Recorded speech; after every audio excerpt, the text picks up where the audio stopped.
Awesome. So we're all settled.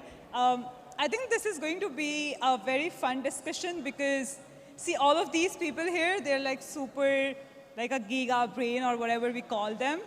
And I have zero knowledge about security, so I'll keep it on a very basic level. Before we even I start asking questions, if you're a developer, just raise your hand. Okay, interesting. They're mostly lying. Are you guys from security or VCs or like any? Okay, interesting, so they have money, right?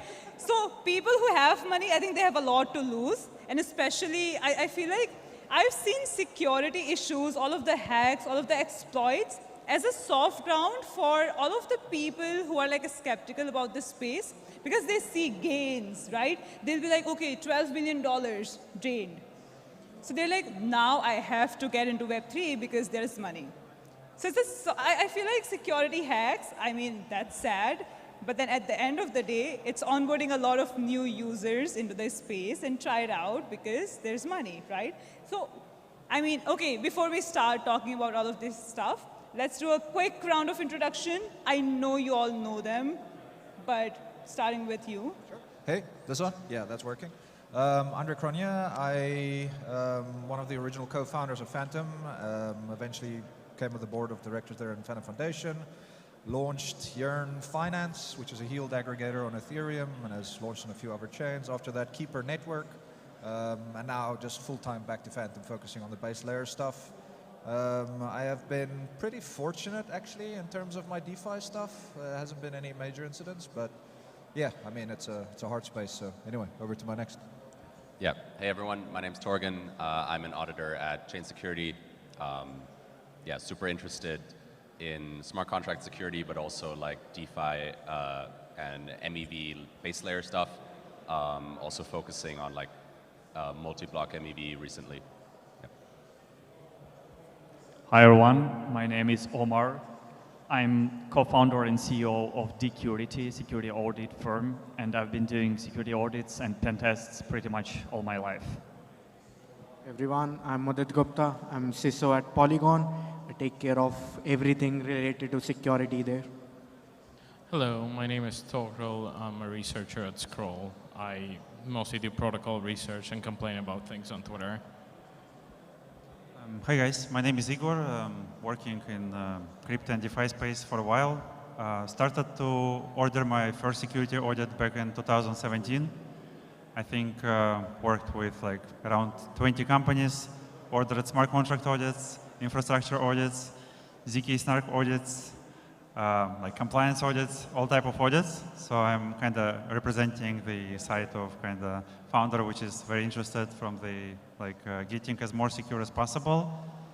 So far, we didn't have any major hacks in the protocol we built, yeah, would like to share my experience with that. Awesome, awesome. But I think I'm like super curious to know your stories. Like, how did you get into security? Because like personally, I feel I understand the importance of security and all of that. Like all of the experts should be there to audit our codes and all of that. But then it's super boring stuff. Like when you hear security and like blah, like don't talk to me. Right? So is this something that a lot of people are born naturally with, or like they're like, oh, we want to be hacker? Or did you get inspired by a movie? Like what happened? I think that's for you auditors. That's definitely not for me. So, I mean, I can go start. Like, I have an interesting villain origin story, I'd say. So I was a good guy doing my regular dev work, launching products and everything. So one product took off. I was still in high school, and then one of these bullies came in and hacked it, and then I was like, fuck, I gotta be the bully. So that's how I got into security, and I made sure like next time if anything is being hacked, I'm on the other side, and that's how I started. Yeah, I think for me it was when I was learning about DeFi and I saw what a flash loan on Aave was. That was like totally mind-blowing to me. And then obviously the first question I ask myself is like, how can you do this to fuck up other stuff? So yeah, for me it's not boring at all. I think it's really fun to like think about the different edge cases and like how you can maybe use protocols in ways that they weren't intended, especially when there's like new capabilities such as a flash loan that you can take advantage of. That's any more interesting stories? Well, it's boring until it doesn't, right? So as Mike Tyson said, everyone has a plan until they have punch in the face, right? So that's important to be prepared, right? So without being like interested in this topic, without like actively researching and understanding hacks, without being like standing and thinking as a hacker but not being one, right? It can be boring. But when you're in this position, when you explore a lot, then it's not boring at all, right?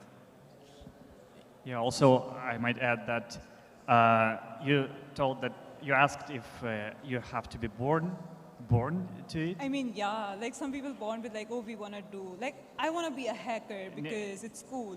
Yeah, well, many people, for me personally, I started as a kid, so many of people I know started as children in high school, but I think that you don't have to be born to it, but it's very hard to think as a developer and at the same time to think as a hacker. So those are completely different paradigms in your head, and you have to be crazy and bipolar to at the same time to be a good developer and a good hacker.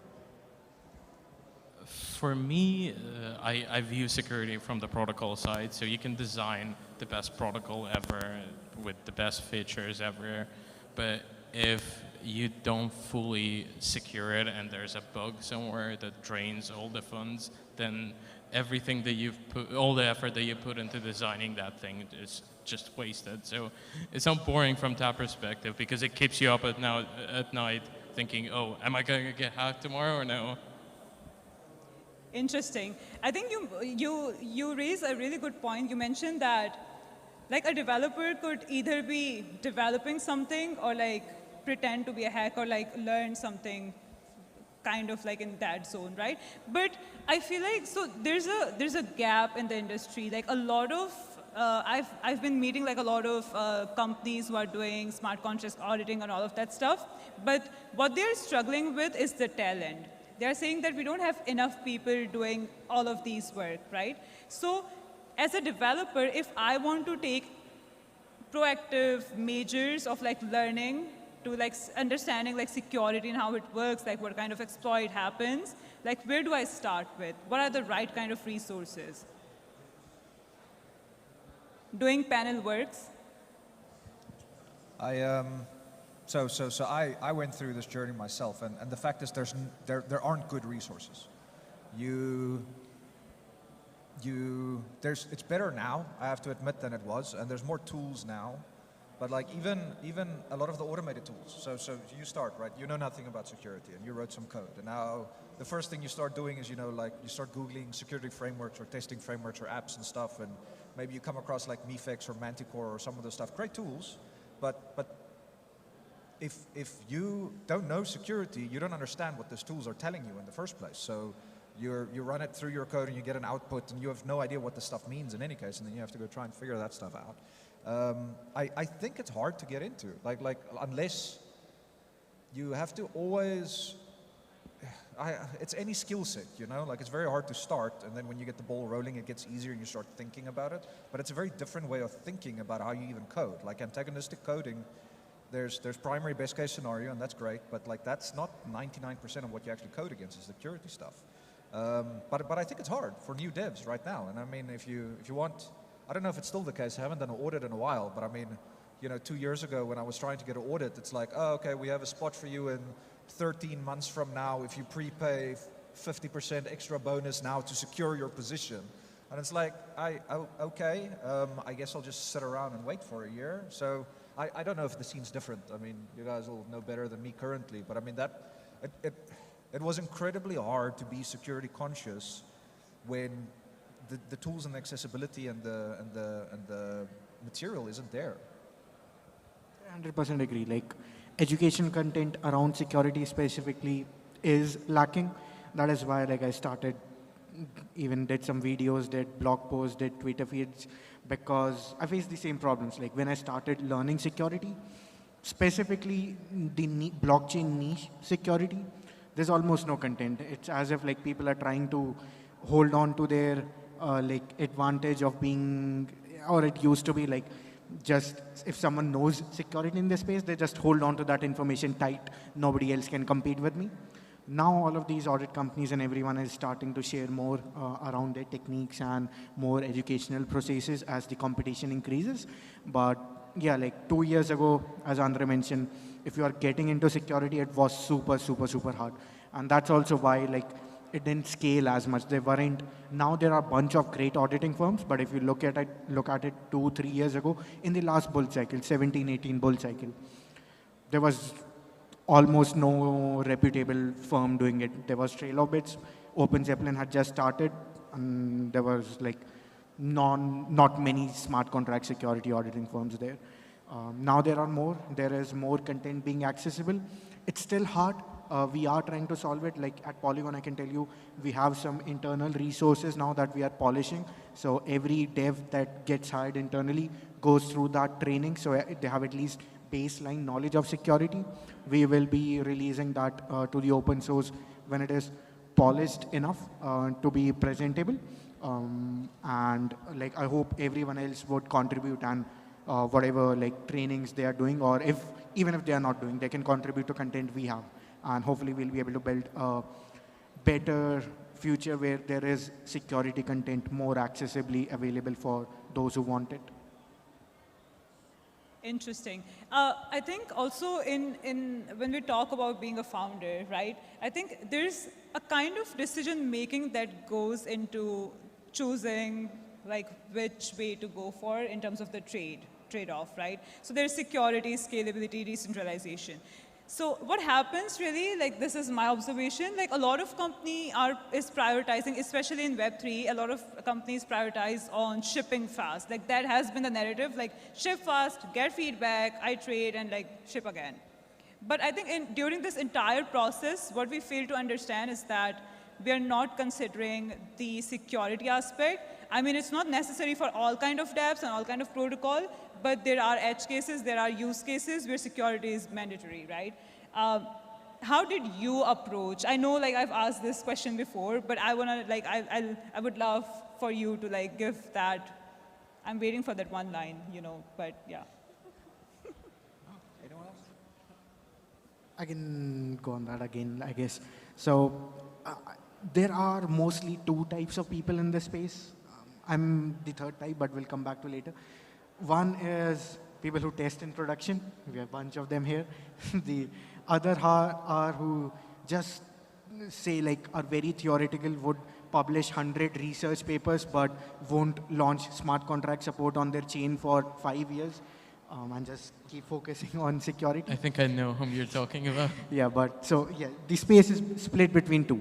But in reality, it has to be in between. Like security is not a check mark. You can't just say, oh, I did an audit, I'm secure, check mark, move forward. No, it's really a sliding scale. You start from zero and then you keep working on it, and you get that slider up. And the thing is, you get declining results. Like the first $10,000 you spend on security are gonna get you more result than the next $100,000 you spent.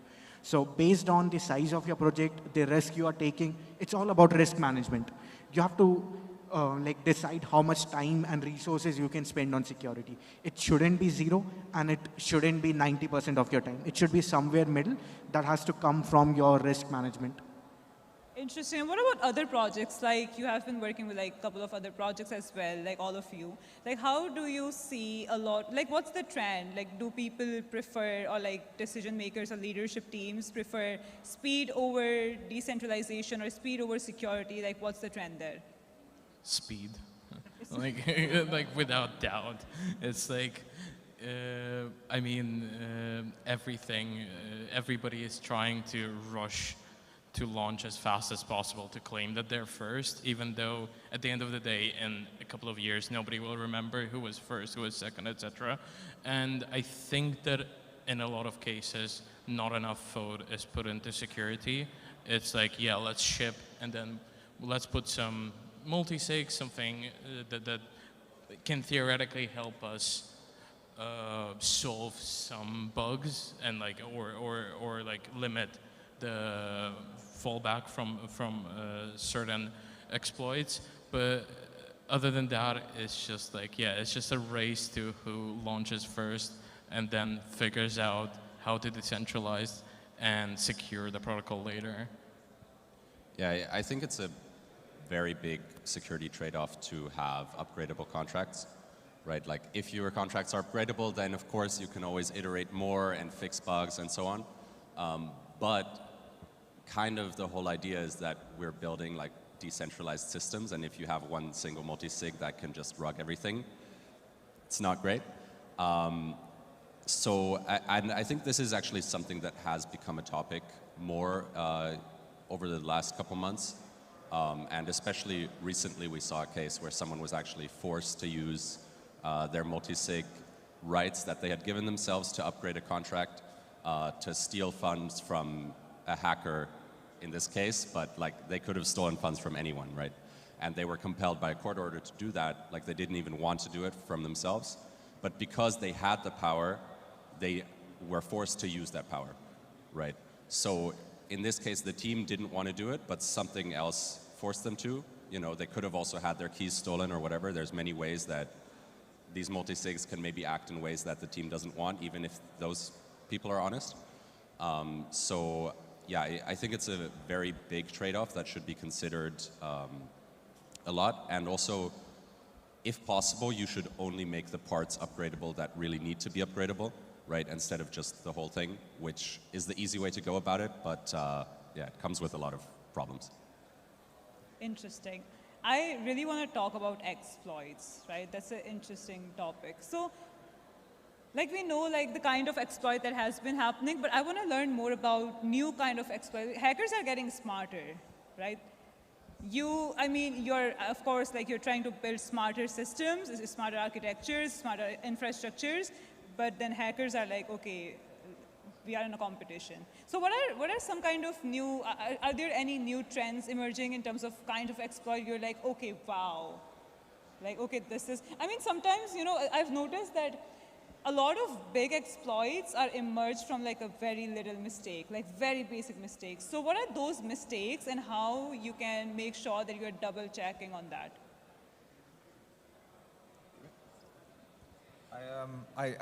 This is less about exploits. So I'll get onto that at one point. But I think a mistake a lot of teams make, and I myself have made, is if you had a code base and you had it audited and you had it dynamically analyzed, whatever, it doesn't matter. Like the second you make a change, it's no longer audited. It stopped being audited. It doesn't matter how small that change is. If any amount of code is affected, you have now a completely zero audited protocol. And we've seen a lot of exploits lately because of that assumption that I change something that doesn't affect the main code base, so it's fine, I don't have to review it. On the exploit topic, I think what's been nice, not nice, but like cool to see is it used to be programmatic level exploits. So what I mean by that is like, let's safe math overflow or stuff like that. And then at some point it changed to very like economic level exploits, where it's more about like, I'm going to use this thing to then prop up that and then do that thing. And it's shifting more and more from code level to business logic level even. And that's almost more dangerous, because like code level exploits, I think right now are pretty well documented and like good understood, and there's good information out of there. But even if you protect against all of them, your business logic exploits can still destroy you just as easily. Yeah, I think these economic types of exploit is the most novel thing that exists in the Web3 security. But overall, I don't think we'll see anything new in principle, because the cybersecurity isn't 5 years old, it's like 30 years old. So everything has been classified. There are taxonomies of vulnerabilities. So more or less all those new exploits lie in one or another category of the known weaknesses. But yeah, they look very different in the new technology stack. There's one new one I think we're going to see, which I think you can comment on, but I think we haven't seen the ZK exploit start yet, and that's coming. Yeah, we have zero knowledge about ZK exploit. I just want to add that from my experience, when like new technologies emerging, right, there is a like, big field for exploits, right? Let's start for bridges, right? So when bridges started, we had a lot of exploits with bridges. Now we have a lot of adoption of ZK, and if we think about computations and rush for being the first ZK AVM launched, we can have some incorrect state transitions, which can lead to similar type of exploits as with bridges, right? The problem with ZK is that it's very, very, very hard to find auditors, right? It's like almost impossible. So there are like a handful of developers, and that's a big problem for the industry, right? Actually, I remember quite similar in like early 2017 when we tried to find smart contract auditors. There were some people who called themselves smart contract auditors, but we have to try a lot. And at that time, I remember that like hiring an auditor was also a way to educate yourself about Solidity, because they basically give you some best practices. At that time, we worked with Roman Storm. And he said, like, okay, can we get like one more auditor because like I want to learn something new, right? That was like an educational path for us. So to summarize, I think from ZK Technologies we will see a lot of new exploits. On that, I can give some knowledge about zero knowledge exploits. All the jokes aside, so at the end of the day, it comes down to risk management, everything. But on the ZK side, we categorize potential exploits or bugs in two baskets. One is execution level, the other is prover level. The execution level are the ones you have to be scared about, super scared about, because those are like invalid state transitions, for example. Like, for example, someone transfers $100 to, like Alice transfers $100 to Bob, and Bob ends up getting 1,000 instead of 100. That's a state level bug. That's an execution bug. That's super dangerous. The other are prover level sort of, and those we qualify where like the person does something that we cannot support, we don't know how to do it, and the program just stops. So in this case, nothing bad happens, it just stops. It just goes offline, let's say. So this is also critical because you don't want a blockchain system to be offline, but it's not as bad as invalid state transition because it's nothing happens silently and just keeps going. You know, oh, something wrong happened. Now we can fix it. We can use our multisigs if we added them or whatever, and then relaunch. And why I brought in last comment, risk management is because if you try to prevent 100% of the bugs, you will never launch. You will never have a product out. Our ideology, especially with ZKVM, it's launching on 27 March, is we avoid 100% of execution level bugs. We are working on formal verification. We have fuzz tests, a lot of them, manual tests, audits, everything. We have confidence that there's not going to be any execution level bugs. We have high confidence that we are hoping there won't be any prover level bug as well, but we have like it's all about layers of security. We have layers there. We are ready to have a scenario where someone mistakenly or intentionally finds a prover level bug, and then we know how to respond and get it all working. So it's all about layers and risk management. We are accepting that risk and we are mitigating it by having like fallback options to that scenario. So I think compared to a lot of other use cases for ZK, in our use case and in Polygon's use case as well, one advantage is that even if a hack happens, it's transparent. So if there's a bug, you know what's been exploited. Because, for example, in something like Zcash, it might have been exploited 20 times already, but none of us know just because it's all private. Actually, they discovered a bug a few years ago that allowed you to spend more than you should, but we just have to trust the researchers who discovered it, that it was never actually exploited in real life.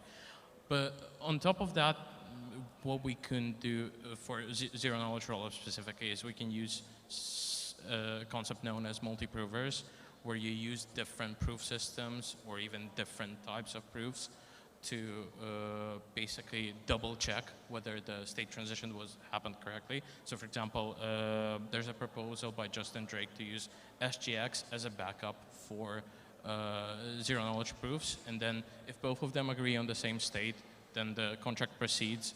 And if they don't agree, the contract stops. And then you let the governance or whatever figure out what to do next.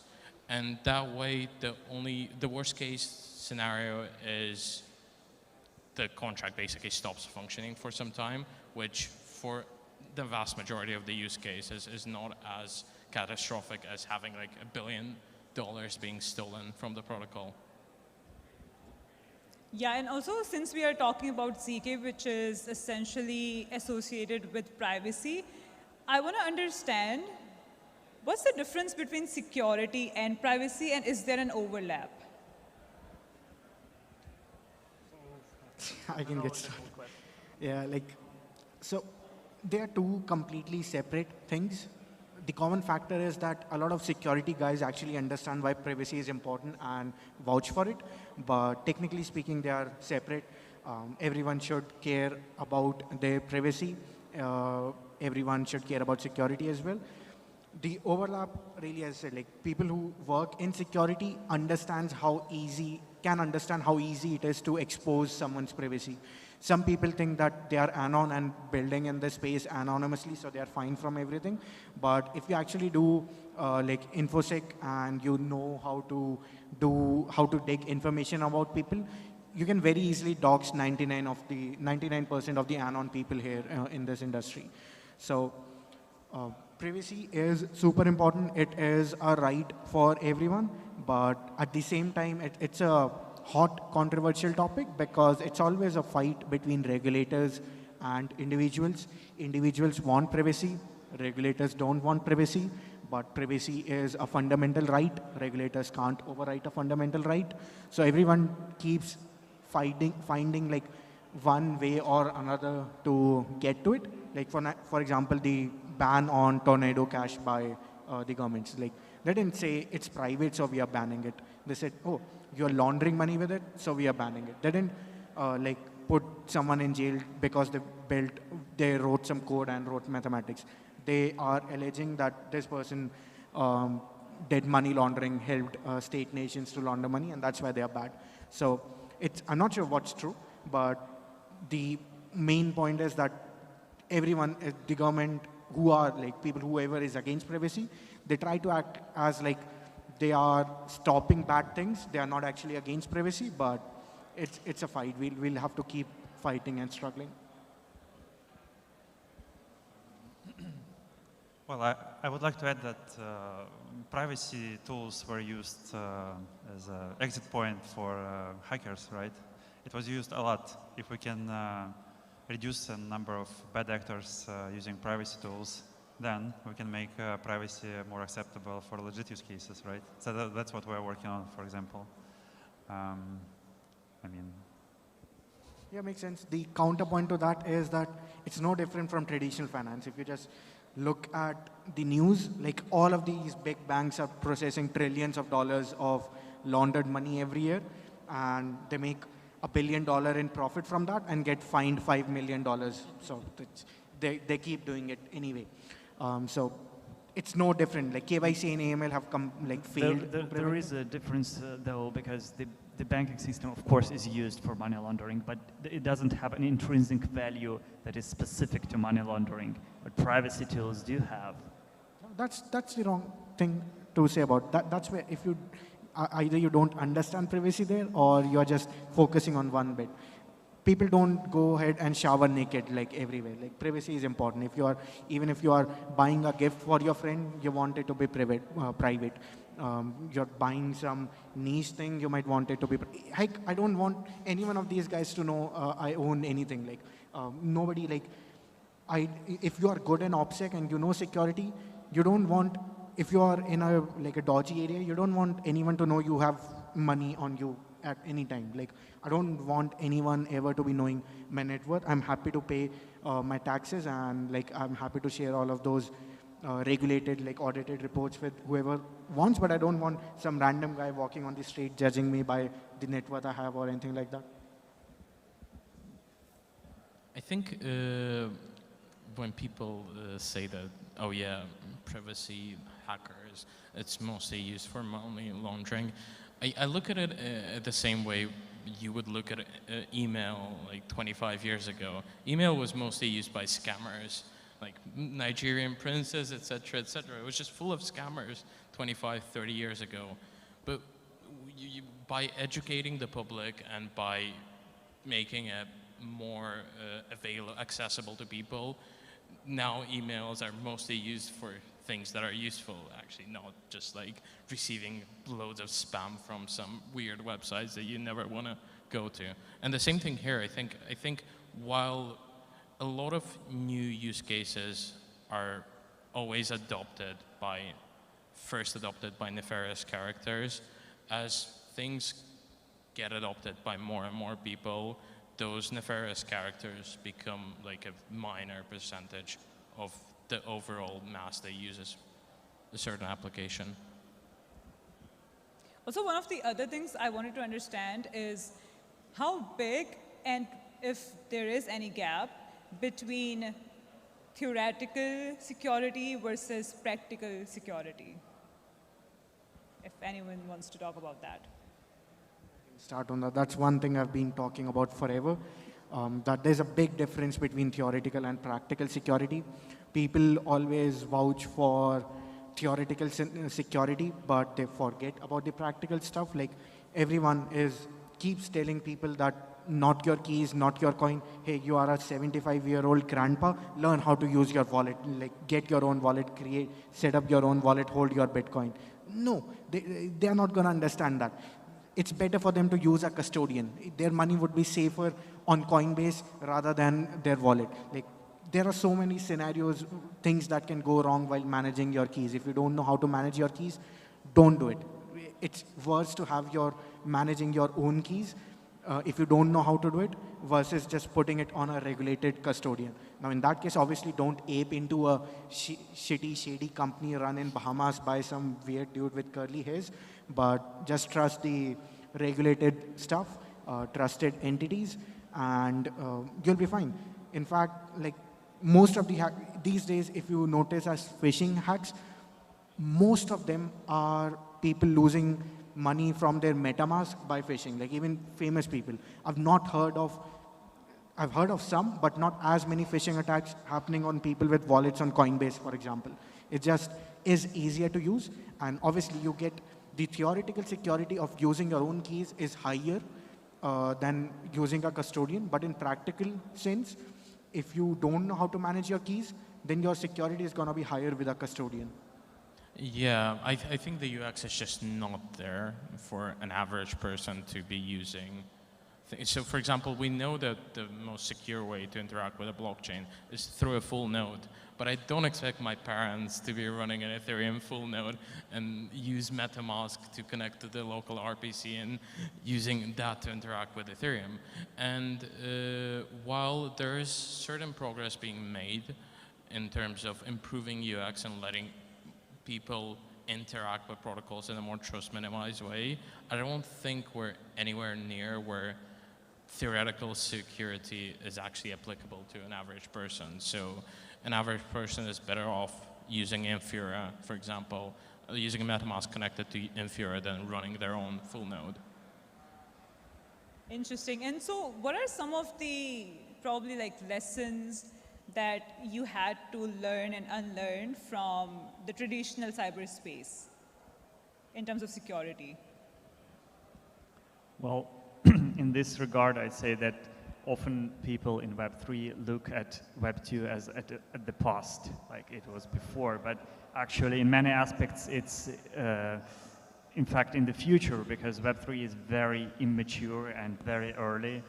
Actually, I had a lightning talk on this topic today, and my main point was that on each stage of the security cycle, starting with awareness and starting with the threat modeling and design of the systems, and then going into development, testing, audits, and then finally in production, going with monitoring and incident response. On each of those layers, Web3 is far behind. There are not enough commercial or open source tools, not enough products and teams working on it. So we need to dissect all this life cycle of security and the products in Web3 and look back or more forward at Web2 and traditional cybersecurity to see what's done there, what are the frameworks and methodologies implemented there, and what can we borrow from there into the DeFi and Web3 spaces. And also like talking about regulators in this space, so what kind of role do they play when we talk about Web3 security or ensuring that there is security in Web3? So I'll start with the previous question, then come to it, because regulators are still stuck there. Web3. So first thing to understand is Web3 security is actually a superset of Web2 security. It's not different from Web2. It's just more things on top of Web2. 3 is 1 plus 2. It's not something new. So you have to first fix your basics, fix the Web2 stuff. In fact, like in the last year, if you look at the major hacks, the Ronin hack, $500 million, the Horizon hack, 200 million or something, both were Web2 hacks, just key management exploits. Those are things that I won't say never, but would probably never happen in a traditional company with proper cybersecurity practices. So first thing people need to understand is Web2 security is not going anywhere. Even if you're building Web3 product, again, in theoretical sense, you can have a completely decentralized product, but in practical sense, no, you still have a website hosting on a traditional server and everything. You still are using emails. You're still using Telegram to send notifications to your users.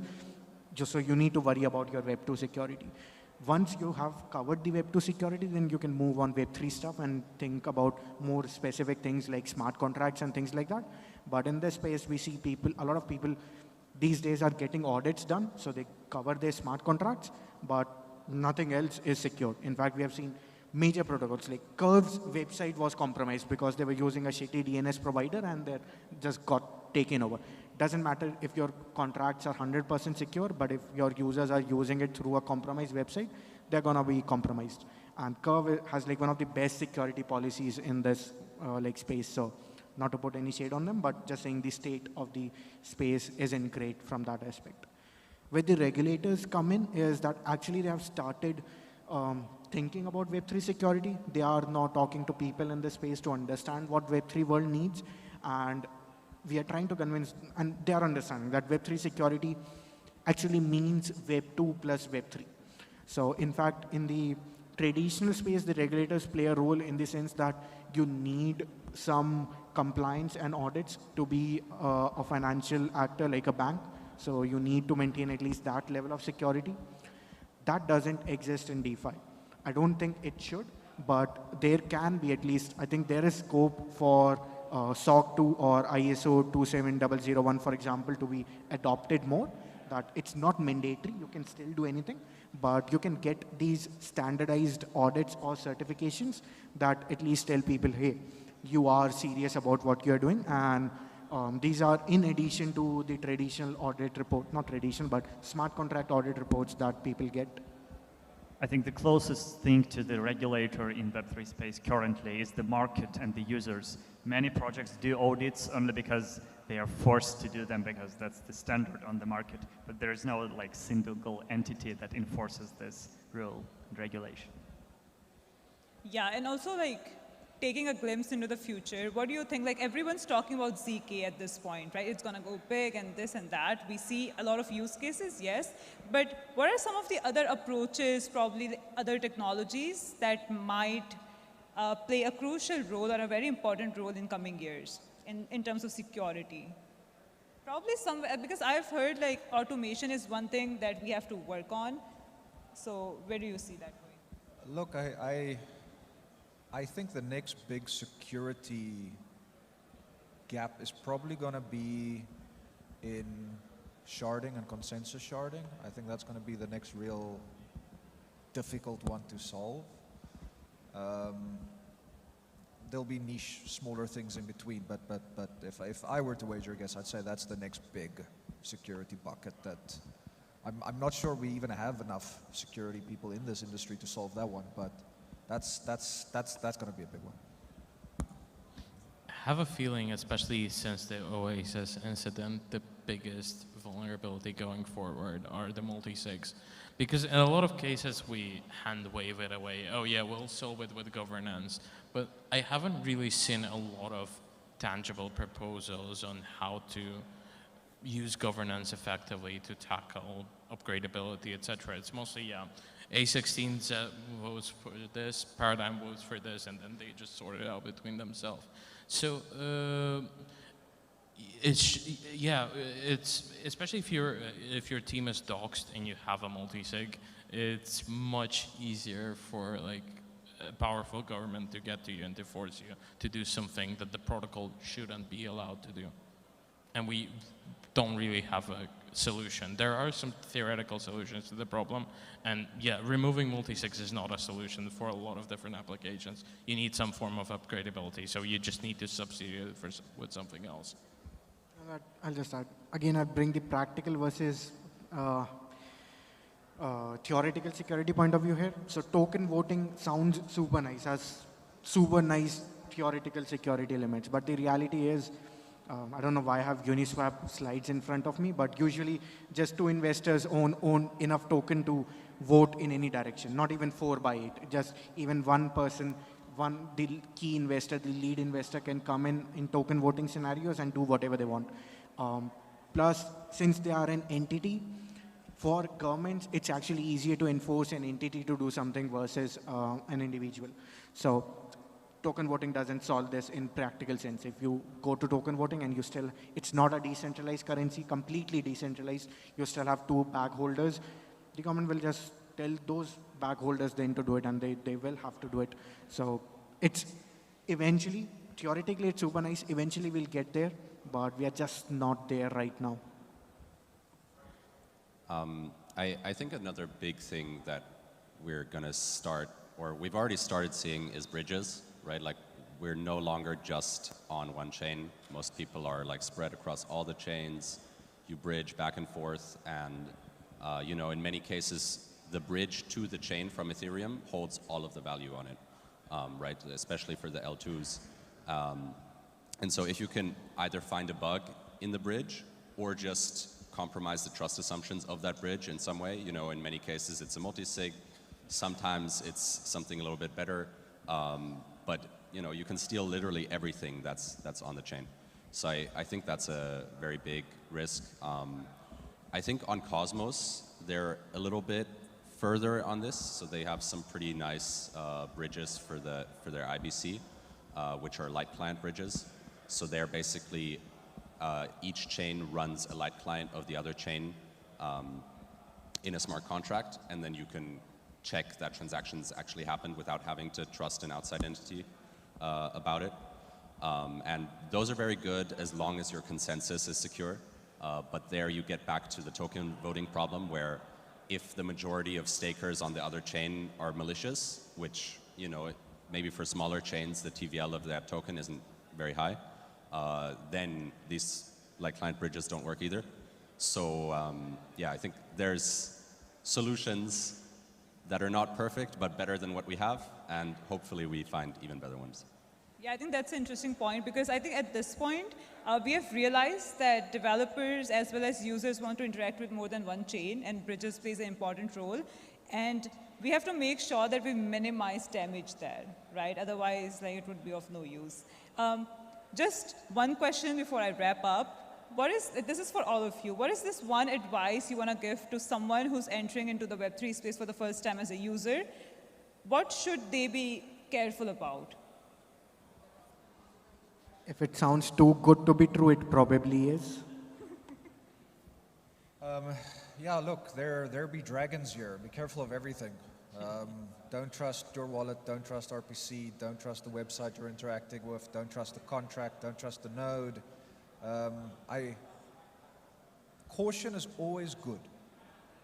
There's never a point, even if all of the actors are not malicious, your caution is going to take you a little bit of extra time, but you're still going to be rewarded. And if they were malicious, you're going to be very happy about that. So I think, like the whole point is, verify, don't trust. So I don't know at what point we started veering away from that, and we started adding a lot of trust assumptions, but especially if you're new, trust nothing, because you're going to get exploited.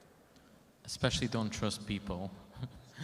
That's true. Like someone gave me an advice. They were like, everyone's a scammer unless they are proven otherwise. No, then give it time. They can still become a scammer. Yeah. Everyone's a scammer. Nobody. I feel like everyone's just one scam away of like getting a... Nobody starts as a scammer. People become scammers. That's true. Yeah, I think if we're talking about an advice for the Web3 users, it's very hard to give one because even the professional devs and even the personal devices of the protocol owners get hacked. So what kind of an advice are we going to give to a complete newbie in the space?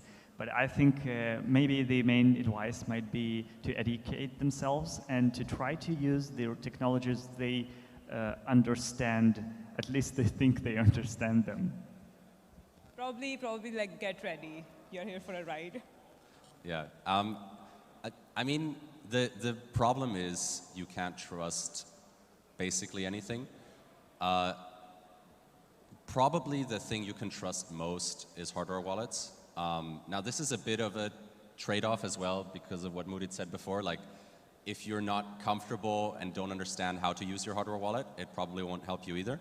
But I think that is really the most fundamental thing that you can do is understand what a hardware wallet is and how it works and how to verify the transactions that you're doing, right? Like the simplest thing is make sure that the screen on your hardware wallet shows the same contract address as the one that you're expecting to interact with. Because then even if like the website is fake, for example, as happened with Curve, you'll still be safe. So I think that's like the most valuable thing you can educate yourself about as a user so that you can take advantage of the self-custody that crypto allows you. And, the not your keys, not your coins thing is something that you can actually then put into practice and hold your own keys and hold your own funds without having to trust anyone on that level, at least. That, like what Torgin said, just wanted to repeat. If you are doing self-custody, 100% use a hardware wallet. If you have crypto more than $500, I'd say, use a hardware wallet. And the second thing, here probably everyone knows and understands, but this would prevent 90% of crypto hacks. Never ever write down your private key or mnemonic on a computer or any digital device. Never send it to even the official support, MetaMask support, no, don't send it to them. To Polygon support, no. I don't care if they are asking you via the official media. Never send your mnemonic private key to anyone. Always keep it offline, ideally, and you'll be safe from 90% of the hacks, honestly. Can I, because I'm finishing, right? Maybe I want to raise a question, which is, I think about, so now, because we live in the age of ChatGPT and generative model, what do you think about impact of adversary AI on like smart contracts? I understand that it's a good practice not to like copy and paste from Stack Overflow now from ChatGPT, but do you think that can be like a big problem? Because on one side, I want to advise people to install Copilot, right? Or even Copilot Labs, which is like more advanced one, right? But on the other hand, it can inherit some kind of future problems, right? What do you think about adversary AI? So, at least right now, I'm not worried about adversary AI. In fact, like I'd say, the better AI gets at detecting bugs, the better it is for us, because the defenders basically, it's an attackers and defenders game, security, and the defenders always have the first move. If the AI can detect something, then the defenders can start using it to defend against those. The attackers will only get the chance later. Right now, the AI is not smart enough to find anything significant, so doesn't matter, but it will slowly, like GPT-4, big improvement. It will eventually start catching these bugs, and then the defenders will have to update their strategy to actually continuously run this AI on their contracts, and before an adversary can use it, just use it for your defense. So for now we're safe, but maybe GPT-5 will kill our profession. Waiting for it.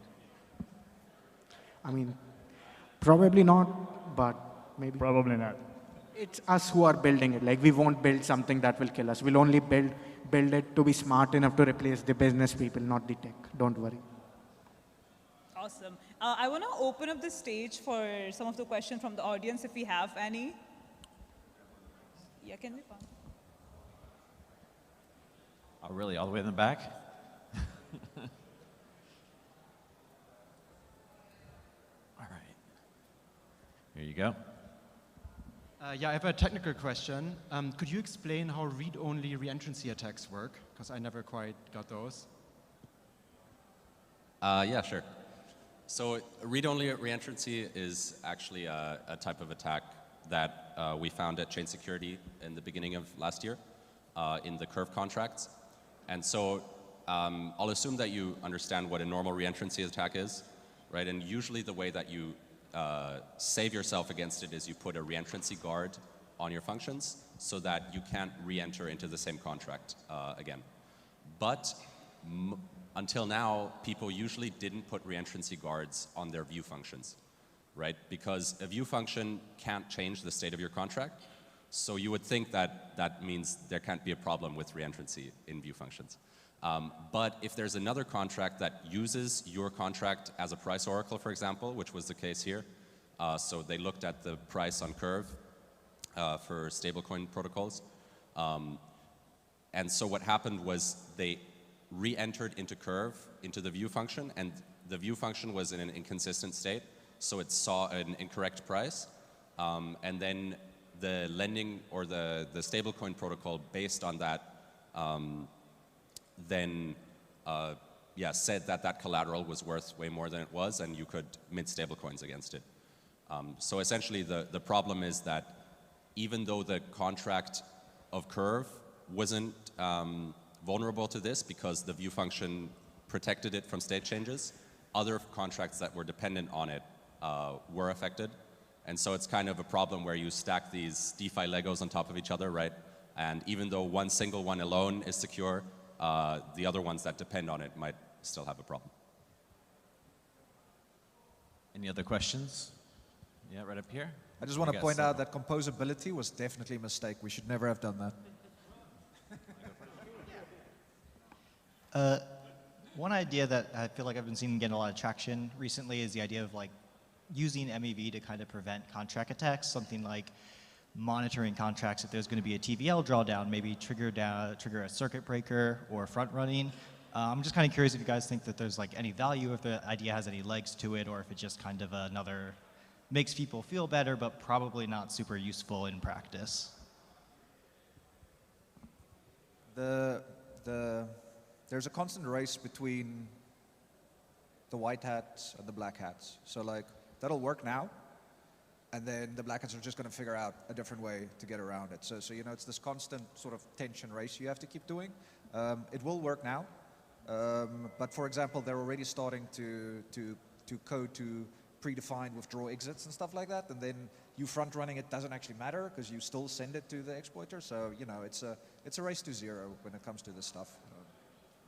So on that I can add, like, even right now it's not as effective because anyone smart enough to hack $100 million protocol is probably smart enough to easily bypass these. Like you should never be sending your transactions to a public mempool.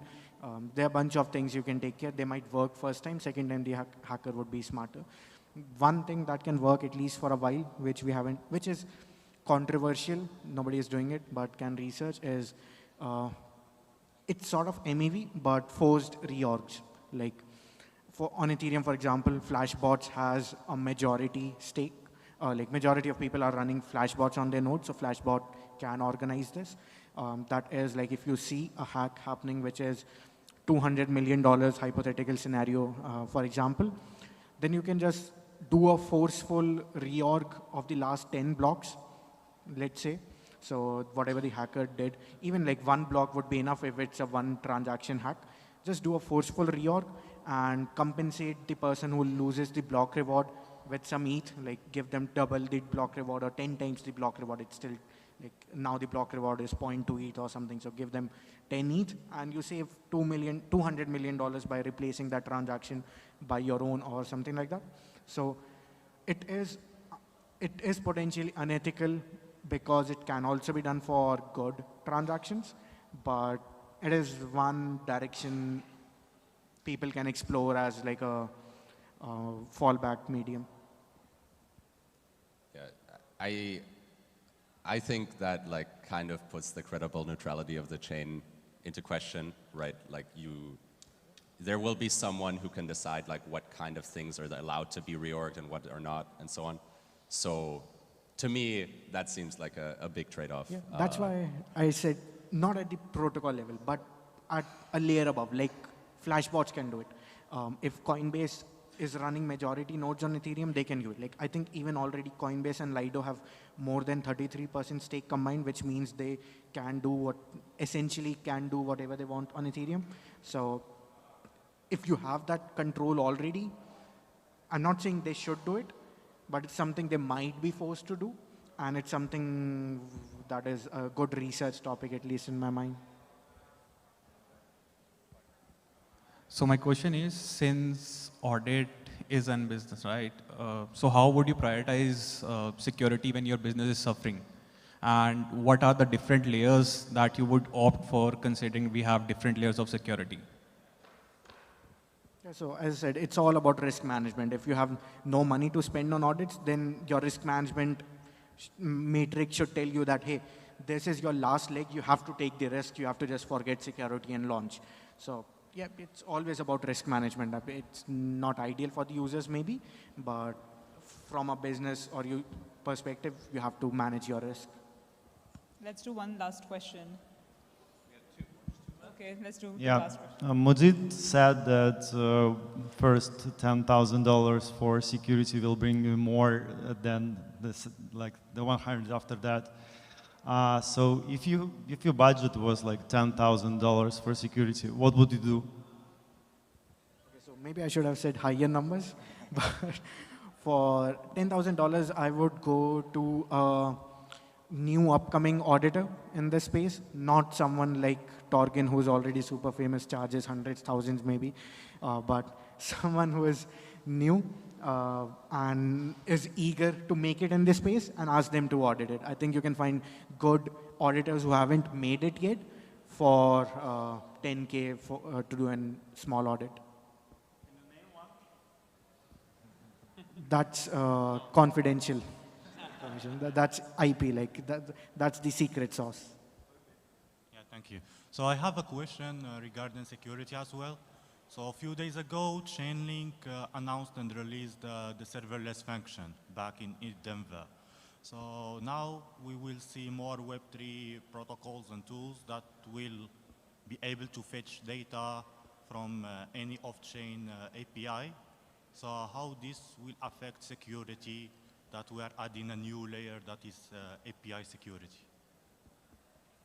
It won't change anything at the base level, I think, because like the developers have to be careful that the data they are getting is right.